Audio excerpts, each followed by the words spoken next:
12 மணி நேர போராட்டத்திற்கு பின்பு சாமநகர் பகுதியில் கார் ஷெட்டில் பதுங்கியிருந்த சிறுத்தையை பத்திரமாக வனத்துறையினர் மீட்டனர். திருப்பத்தூர் மாவட்டம் திருப்பத்தூர் நகர் பகுதியில் நேற்று மாலை 4 மணி முதல் சிறுத்தை உலா வந்து கொண்டிருந்தது. அதனை பிடிக்க திருப்பத்தூர் வனத்துறையினர் மற்றும் மாவட்ட காவல்துறையினர் தீவிர முயற்சியில் ஈடுபட்டு வந்தனர். இந்நிலையில் சாமநகர் பகுதியில் உள்ள கார் ஷெட்டில் சிறுத்தை பதுங்கிக் கொண்டது. மேலும் இந்த கார் ஷெட்டில் 5 வாலிபர்கள் இருந்தனர். இவர்களை பத்திரமாக மீட்டு திருப்பத்தூர் அரசு மருத்துவமனைக்கு வனத்துறையினர் சிகிச்சைக்காக அனுப்பி வைத்தனர். அதனைத் தொடர்ந்து கார் ஷெட்டில் பதுங்கியிருந்த சிறுத்தையை பிடிக்கும் முயற்சியில் 12 மணி நேரமாக வனத்துறையினர் ஈடுபட்டு மயக்க ஊசி செலுத்தி சிறுத்தையை பத்திரமாக மீட்டனர். பின்னர் பிடிப்பட்ட சிறுத்தையை ஆந்திர வனப்பகுதியில் விட்டனர்.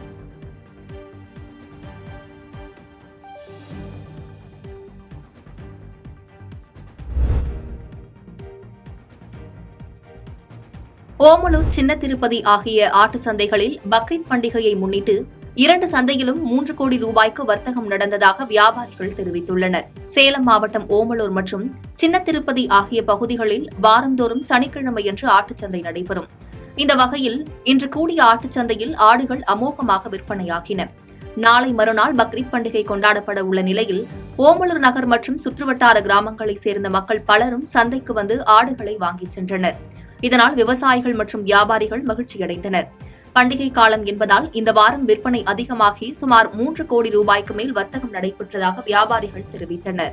எட்டயபுரம் ஆட்டுச்சந்தையில் கடந்த ஆண்டு 6 கோடி ரூபாய் ஆடுகள் விற்பனையான நிலையில் இந்த ஆண்டு 4 கோடி ரூபாய்க்கு விற்பனையாகியுள்ளதாக வியாபாரிகள் வருத்தம் தெரிவித்துள்ளனர்.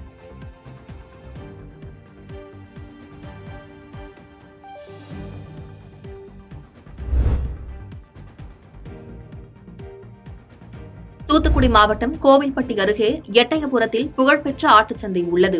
இங்கு வாரந்தோறும் சனிக்கிழமை ஆடுகள் விற்பனைக்கு கொண்டுவரப்படுவது வழக்கம். அந்த வகையில் வரும் 17ஆம் தேதி பக்ரீத் பண்டிகை என்பதால் எட்டயபுரம் ஆட்டுச்சந்தையில் நேற்று மாலை முதலே வியாபாரம் தொடங்கியது.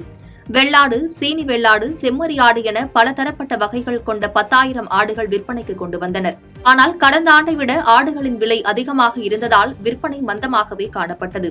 கடந்த ஆண்டு 6 கோடி ரூபாய் வரை விற்பனை நடைபெற்ற நிலையில் இன்று 4 கோடி ரூபாய் மட்டுமே விற்பனை நடைபெற்றுள்ளதாக வியாபாரிகள் தெரிவித்துள்ளனர்.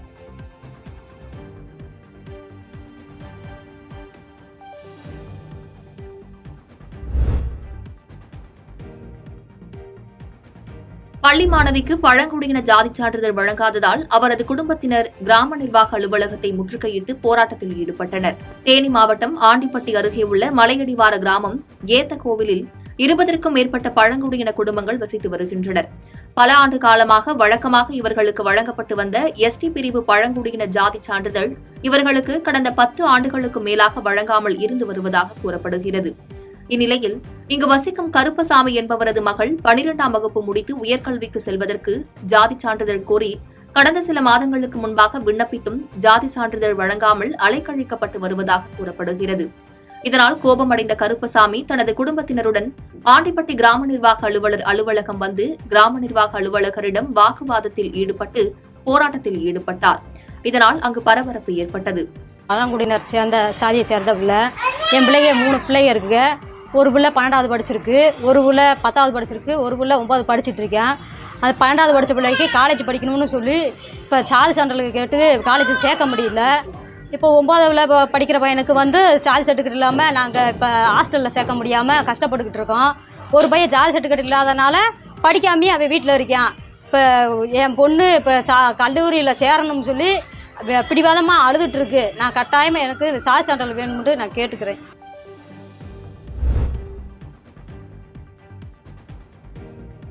ஓமலூர், காடையம்பட்டி ஆகிய 2 தாலுகாவில் வரும் 18ஆம் தேதி முதல் ஜமாபந்தி தொடங்கும் என மாவட்ட ஆட்சியர் பிருந்தாதேவி அறிவித்துள்ளார். சேலம் மாவட்டம் ஓமலூர் மற்றும் காடையம்பட்டி ஆகிய 2 தாலுகா அலுவலகங்களில் வரும் 18ஆம் தேதி தொடங்கி 20ஆம் தேதி வரை ஜமாபந்தி நடைபெற உள்ளது. ஓமலூர் தாலுகா அலுவலகத்தில் நடைபெறும் ஜமாபந்தியில் மேட்டூர் சார் ஆட்சியர் பொன்மணி ஜமாபந்தி அலுவலராக கலந்து கொண்டு ஜமாபந்தியை நடத்துகிறார். இதேபோன்று காடையம்பட்டி தாலுகாவில் வரும் 18ஆம் தேதி காடையம்பட்டி உள்வட்டத்தில் உள்ள 13 கிராமங்களுக்கும் 19ஆம் தேதி செம்மாண்டப்பட்டி உள்வட்டத்தில் உள்ள 15 கிராமங்களுக்கும் ஜமாபந்தி நடைபெறுகிறது. இந்த ஜமாபந்தியில் பொதுமக்கள் கலந்து கொண்டு அரசு நலத்திட்ட உதவிகள் மற்றும் நிலம் சம்பந்தமான பல்வேறு கோரிக்கைகளை மனுவாக கொடுத்து பயன்பெற்றுக் கொள்ளுமாறு மாவட்ட ஆட்சியர் பிருந்தாதேவி தெரிவித்துள்ளார். பாதகம் செய்பவரை கண்டால் நாம் பயங்கொள்ளலாகாது பாப்பா. மோதி மிதித்து விடு பாப்பா, அவர் முகத்தில் உமிழ்ந்து விடு பாப்பா. அண்மை செய்திகளை உடனுக்குடன் தெரிந்து கொள்ள இணைந்திருங்கள் இயம்நாடு தொலைக்காட்சியுடன்.